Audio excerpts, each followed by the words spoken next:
This December 5th, I'm reading you a poem entitled Those Winter Sundays by Robert Hayden. Sundays, too, my father got up early and put his clothes on in the blue-black cold.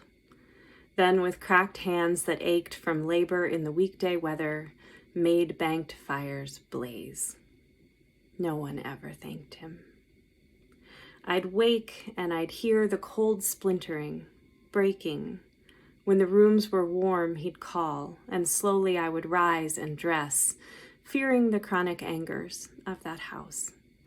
Speaking indifferently to him who had driven out the cold and polished my good shoes as well. What did I know? What did I know of love's austere and lonely offices? If yesterday's poem by Scott Cairn on the Annunciation ranged across the length and breadth of Scripture, from a tiny spark on earth out to the furthest star, this poem, by contrast, keeps us hunkered down and focused on the small fires of a poor house in the dawn of a Detroit winter Sunday. Robert Hayden was an American poet who lived from 1913 to 1980 and was brought up in an impoverished household in Detroit where his father worked as a manual laborer.